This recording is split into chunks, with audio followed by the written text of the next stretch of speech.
그래서 결국에는 이렇게 연약한데도 불구하고 다 성취가 되지 않습니까? 그렇죠? 다 성취가 돼가지고 그리고 출애굽기 1장으로 넘어가게 되면은 이스라엘 자손은 생육하고 불어나 번성하여 매우 강하여 온 땅에 가득하게 되었더라. 예? 뭐냐면은 족장들이 창세기 13장부터 12장부터 아브라함 이야기가 나오죠. 아브라함, 이삭, 야곱, 요셉 이렇게 쭉 나오는데 요셉의 11명의 형들, 10명의 형들 얼마나 진짜 사악하게 개판칩니까? 그럼에도 불구하고 이스라엘 자손은 어떻게 됐어요? 이스라엘 누구예요? 야곱 아닙니까? 야곱의 다른 이름. 이스라엘 자손, 야곱의 자손들 12아들. 완전 진짜 정말 내가 정말 아무리 믿음 없으면 내가 쟤들보다 믿음 낫겠다라고 생각할 정도로 동생 팔아먹는 애들, 질투에 가득한 이스라엘 자손들 그 모양일지라도 하나님은 어떻게 하셔요? 하나님은 축복해 주시고 약속을 지키시고 신실하신 하나님은 그들은 포기하지 않고 결국에는 야곱의 축복, 아브라함의 축복, 이삭에게 하셨던 하나님의 약속들을 다 이루셔가지고 생육하고 불어나 번성하여 매우 강하여 온 땅에 가득하게 되었더라. 한마디 말로 표현이 안 되는 거예요. 하나님의 그 집요한 하나님의 계획을 성취하고자 하시는 그 신실함은 한마디로 설명이 안 되는 거예요. 생육하고 불어나 번성하여 매우 강하여 온 땅에 가득하게 되었더라. 그렇게 선언하면서 출애굽기 시작되는 거예요. 이러한 흐름들 여러분들이 기억하시면서 통독을 하셨으면 좋겠어요. 그래서 근데 이제 뭐예요? 또 창세기 1장 2절을 봐야 되죠. 땅이 어때요? 혼돈하고 공허하며 흑암이 깊음 위에 있고 이게 뭐예요? 요셉을 알지 못한 세왕이 일어난 겁니다. 그러니까 여러분 이게 계속 반복되는 거예요. 계속 반복돼요. 또 어둠이 찾아온 거예요. 시간은 이제 한 400년 정도 이렇게 시간이 많이 지났잖아요. 그죠?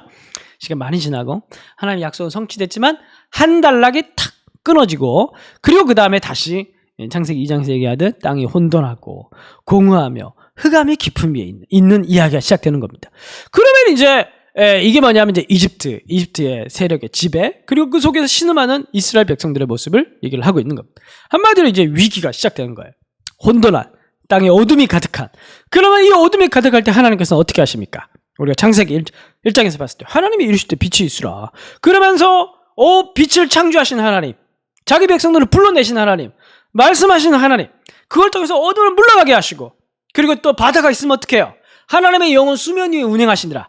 무질서와 혼돈, 악에 거쳐 인간의 시각으로 봤을 때 절대 이길 수 없다고 여겨지는 그 사악한 집단적인 인간의 악한 집단적 의지들 그런 것들 봤을 때 와 저거는 정말 답이 없다. 어떻게 저걸 이길까? 하나님이라고 하더라도 이 세상을 고칠 수 없을 거야. 그러면서 우리가 늘 포기하고 마는 이 절망적인 우리의 삶의 악한 현실들 이게 이제 이집트를 얘기를 하는 것들이거든요. 근데 하나님께서 어떻게 하십니까? 하나님의 영이 수면 위에 운행하시면서 이걸 품고 있어. 알을 품듯이. 그러면서 하나님께서 말씀이 임하고 어떻게 됩니까? 물이 바다가 물러가고 어떻게 돼요? 묻이 드러나고 그죠? 그리고 오늘 이 출애굽기 이야기에서는 이스라엘 백성들이 그 묻을 걸어갔죠. 홍해바다가 밀려나고 그 바다 가운데를 이스라엘 백성들이 건너가죠. 이게 뭐냐면 새로운 창조인 거예요. 그래서 출애굽 이야기는 뭐냐면은 구원의 이야기인 거예요. 구원의 이야기. 그래서 우리가 세례를 받을 때 어떤 세례를 받아요? 물세례를 받죠. 물세례를 받는 이유는 뭐냐면은 우리의 삶 가운데 어두운 바다가 물러간 거예요. 하나님의 말씀의 능력으로 우리의 힘을 어쩔 수 없는 그 무서운 바다가 물러간 거예요. 그러면서 묻이 드러났고 하나님께서 말씀으로 우리의 삶 가운데 찾아오셔서 하나님의 말씀으로 생명을 심어주신 거예요. 우리의 삶의 질서를 찾았고 풍요로움을 누릴 수 있게 된 겁니다. 그게 고백하는 게 그게 세례예요. 세례. 그래서 우리가 그렇게 하는 거고 물세례를 하는 거고 이 그림들이 다 어디 있냐면 창세기, 출애굽기 그다음에 이 신약 속에 예수님 십자가에 죽으신 거 부활하신 이 모든 그림들 속에 다 들어있는 동일한 맥락들의 그림들이라는 겁니다. 이런 이제 종합적인 시각들을 가지고 여러분들이 성경을 읽어가면 아주 재밌겠죠. 출애굽기 여러분 그렇게 읽으셔야 된다는 겁니다. 그래서 잘 보세요. 땅이 혼돈하고 공허하며 흑암 깊음 위에 있는 상태가 어떤 상태예요? 고된 노동으로 말미암아 부르짖는 소리. 하나님께 상대할 때고 이집트가 하나님의 형상을 가지고 있는 또 다른 인간들을 압제하고 노예로 삼고 부리고 착취하고 억압하고 죽이려고 하는 그런 하나님은 생명의 하나님이신데 생명을 억압하는 자들이니까 하나님 나라의 대척점에 서 있는 반생명적인 이집트 세력들 그걸 이제 얘기를 하고 있는 겁니다.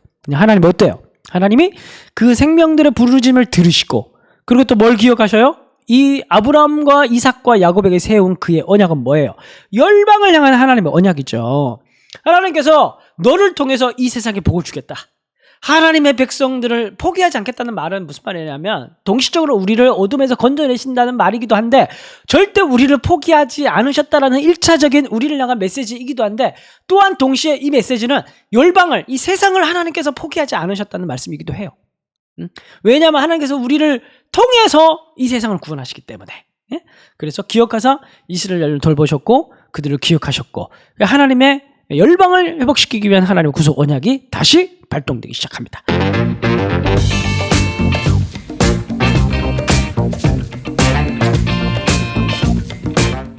자, 그래서 창세기에 있는 그림이 출애굽기에서 그대로 반복이 됩니다. 하나님이 우리가 앞에서 창세기에서 하나님께서 무엇을 하시는가 우리 살펴봤죠? 마찬가지로 이 똑같은 창세기의 그림이 출애굽기에서 계속 반복이 돼요. 여러분 창세기도 보면은 노아 홍수 이야기가 있죠. 원래 바다가 덮여 있었는데 하나님께서 천지 창조하실 때 말씀으로 몰아냈는데 물을 그 다음에 인류가 죄를 범하니까 다시 하나님께서 노아 홍수 그 뭐냐면 다시 역창조 물이 덮어버렸죠. 그리고 거기서 노아를 준비하셔가지고 하나님께서 약속의 언약들을 남기시고 새로운 또 계획들을 시작하십니다. 또 마찬가지로 이 출애굽기 이야기 똑같은 그림이 들어가 있는 거예요. 이 이집트는 뭐의 상징이냐면 바다의 상징입니다. 이 나일강 바다 이 물 수면, 이 수면에 뭐가 떠 있어요? 이제 테바가 떠 있습니다. 이 테바가 뭐냐면은 노아 홍수 이야기 때 방주라는 히브리어 단어가 테바입니다. 그런데 모세 이야기에서는 갈대 상자라고 할 때 이 상자라는 단어가 테바입니다. 이거 바로 노아 홍수와 같은 그림을 보여주고 있는 거예요. 여기에서 누구를 건져냅니까? 하나님께서 모세를 건져내듯이 앞으로 이스라엘 백성들을 하나님께서 바다에서 건져내게 되실 겁니다. 결국 이 이야기도 아까 말씀드렸듯이 여러분 이스라엘 백성들이 하나님께서 지팡이를 들고 손을 바다 위로 내밀어 그것이 갈라지게 하라. 이제 모세에게 이제 홍해를 바다를 가르고 건널 때 이스라엘 자손이 바다 가운데서 마른 땅으로 행하리라고 얘기할 때 창세기 1장 9절에 보면 창세기 1장 9절을 읽어드릴게요. 하나님이 이르시되 천하의 물이 한 곳으로 모이고 묻이 드러나라 하시니 그대로 되었더라. 그러니까 하나님께서 말씀을 통해서 물이 물러가라. 그러니까 물이 쫙 물러가면서 묻이 드러나게 되거든요. 여기서 묻이라는 단어가 출애굽기 14장 16절에 이스라엘 백성들이 바다 가운데서 바다가 물러가고 드러난 그 땅 같은 히브리어 단어입니다. 근데 원래 땅을 가리키는 히브리어 단어 에레츠라고 따로 있어요. 그 단어가 아니에요. 이건 되게 몇 번 사용되지 않은 독특한 단어인데 바로 창세기 1장 9절과 출애굽기 14장 16절에 같은 단어로 연결이 되어 있어요. 그러니까 무슨 말이냐면 이스라엘 백성들이 바다가 물러가고 물러간 바다, 드러난 땅 그것을 걸어간 이야기는 무슨 이야기냐면 하나님의 창조라는 거예요. 그러니까 구원이라는 건 뭐냐면 하나님께서 우리를 창조하는 사건이라는 거예요. 다시요. 창세기 1장 이제 땅이 혼돈하고 공허하고 흑암이 깊음에 있고, 그죠? 어둠 속에 있어요. 다른 말로 하면 바다에 잠겨 있어요. 생명이 숨을 쉴 수가 없어요. 물 속에 잠겨 있는 바다는 바닷속에 물 속에 잠겨 있는 땅은 생명을 잉태할 수가 없는 땅이에요. 마치 자궁은 있지만 그 속에 생명을 출생할 수 없는 불임의 태와 같아요. 예? 아브라함의 사라의 태처럼 마치 그런 게 바로 이 메타포인 거예요. 그런데 여기에 뭐가 있어요? 하나님께서 말씀이 들어가고 바다에 물러가라 하니까 이게 물러가고 묻이 드러나고 창조가 일어나는 거예요. 이게 바로 뭐냐면은 아브라함과 사라의 그 불임 이야기에도 이게 다 똑같이 들어가 있는 이야기라는 겁니다.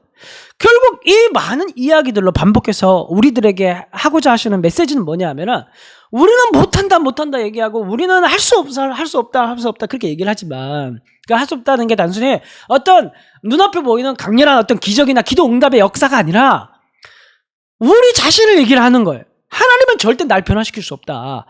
하나님은 절대 이 세상을 변화시킬 수가 없다. 인간의 악한 이 인간의 세속적 질서를 하나님께서 절대 새롭게 할 수 없다. 우리는 그렇게 생각할지 모르겠지만 그러나 그 속에서 하나님께서 말씀을 통해서 창조된 그 한 사람들을 하나님께서 그 사람을 통해서 그 사람들의 변화를 통해서 하나님의 능력을 이 세상에 보여주시면서 하나님은 여전히 이 세상에서 살아계시고 창조하시는 말씀의 하나님이라는 것을 이 세상에 보여주시는 거예요. 그리고 하나님의 때에 하나님의 말씀이 다시 오실 예수님을 통해서 다시 이 세상에 나타나면서 온 세상을 새하늘과 새 땅으로 창조하실 그 이야기로 가게 될 겁니다. 이 모든 이야기는 창조 때부터 이 지나가는 모든 이야기는 다 이 큰 이야기들 안에 하나님의 창조와 구원의 이야기 안에 다 들어가 있는 겁니다.